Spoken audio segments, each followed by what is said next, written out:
The Federalist 21st. Other defects of the present Confederation. Hamilton for the independent general.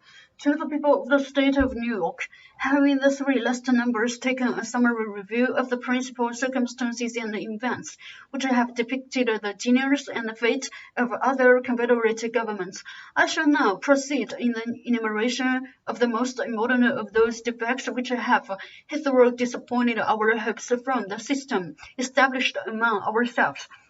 To form a safe and satisfactory judgment of the proper remedy, it is absolutely necessary that we should be well acquainted with the extent and malignity of the disease.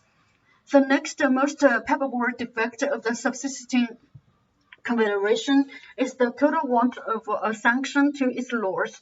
The United States is now compelled, have no powers to exact obedience or punish disobedience to their resolutions, either by pecuniary marks, by a suspension or divestiture of privileges, or by any other constitutional mode. There is no express delegation of authority to them to use force against delinquent members, and if such a right should be ascribed to the federal head as a result from the nature of the social compact between the states, it must be by inference and construction in the first of that part of the second article, by which it is declared that each state shall retain every power, jurisdiction, and right not expressly delegated to the United States in Congress assembled.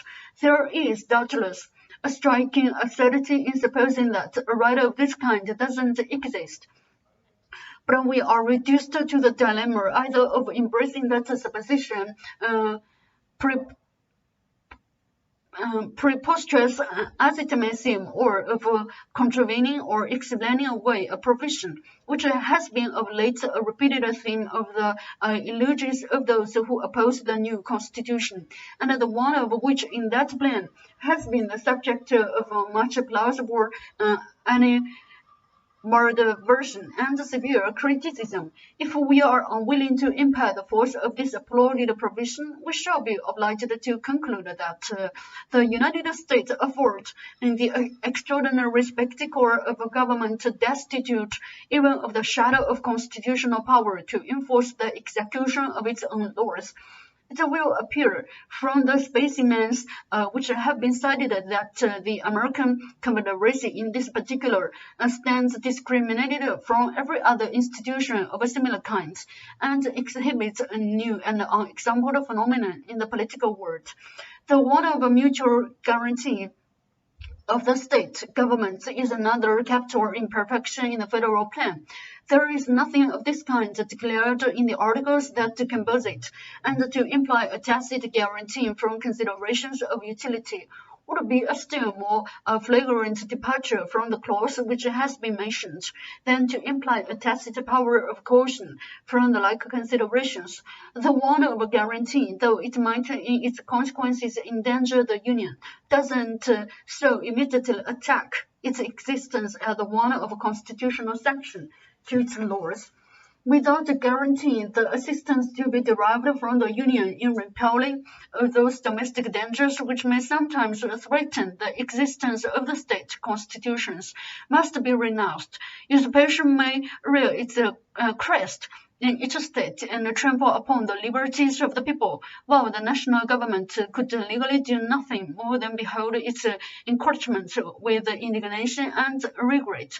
A successful faction may erect a tyranny on the ruins of order and law, while no succor could constitutionally be afforded by the Union to the friends and supporters of the government.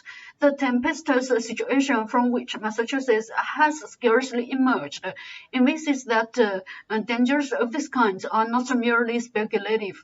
Who can determine what might have been the issue of her later conventions if the malcontents had been headed by a Caesar or by Cromwell?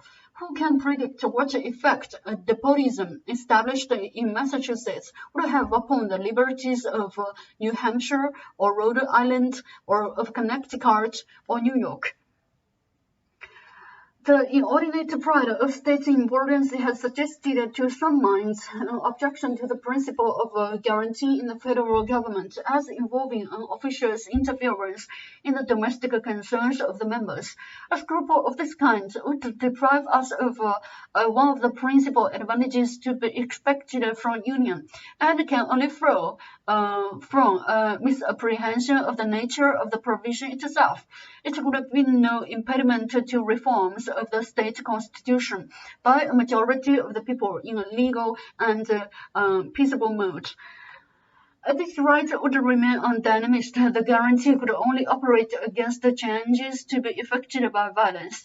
Towards the prevention of calamities of this kind, too many checks can't be provided.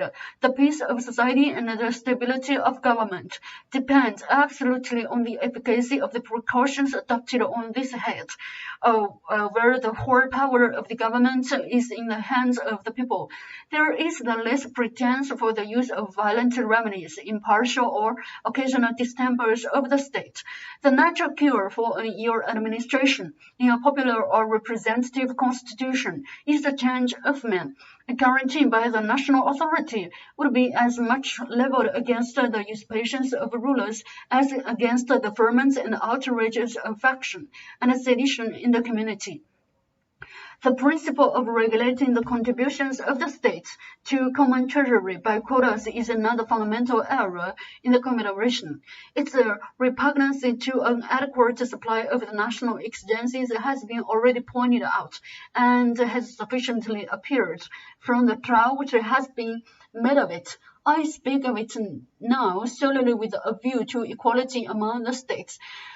Those who have been accustomed to contemplate the circumstances which produce and constitute national wealth must be satisfied that there is no common standard or barometer by which the degrees of it can be ascertained.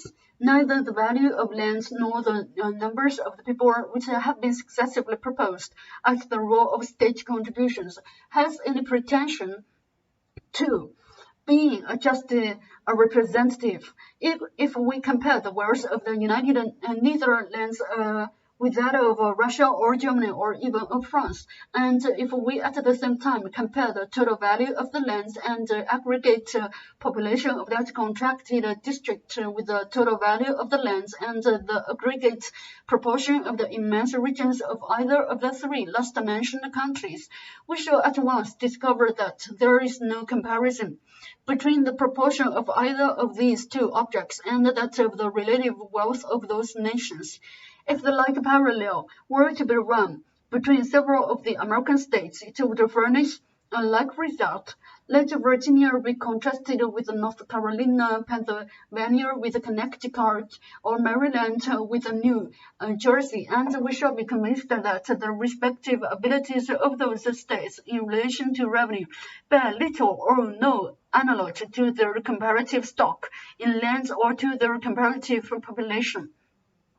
The position may be equally illustrated by a similar process between the counties of the same state. No man who is acquainted with the state of New York will doubt that the active wealth of the King's County bears a much greater proportion to that of Montgomery than it would appear to be if we should take either the total value of the land or the total number of the people as a criteria. The wealth of nations depends upon an infinite variety of causes: situation, soil, climate, the nature of the productions, the nature of the government, the genius of the citizens, the degree of information they possess, the state of commerce, of arts, of industry. These circumstances and many more are too complex, minutes, and advantageous to admit of a particular specification. Occasion differences are hardly conceivable in the relative opulence and riches of different countries. The consequence clearly is that there can be no common measure of national wealth, and of course no general or stationary rule by which the ability of a state to pay taxes can be determined. The attempt, therefore, to regulate the contributions of the members of a confederacy by any such rule can't fail to be productive of glaring inequality and extreme operation. This inequality would of itself be sufficient in America to work the eventual destruction of the Union if any mode of enforcing a compliance with its requisitions could be devised.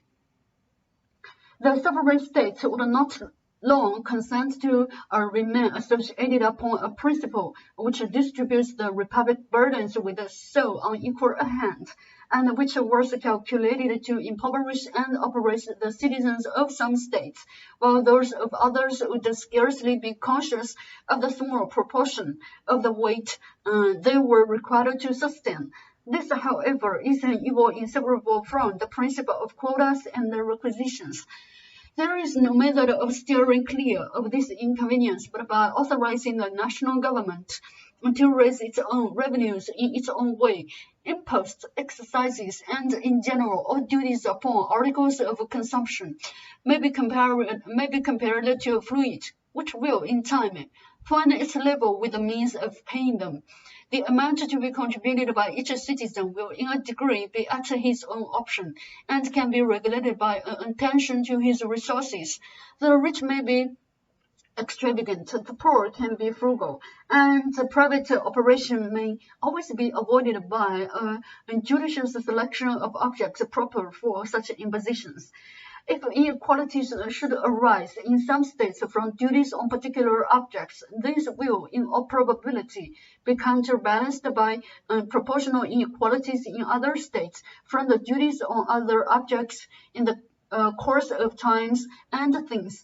An equilibrium, as far as it is attainable in so complicated a subject, will be established everywhere.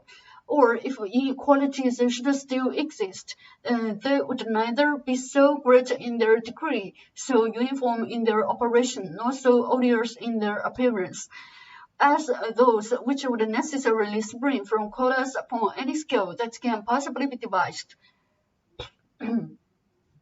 It's a signal advantage of taxes on articles of consumption that they contain in their own nature a security against excess.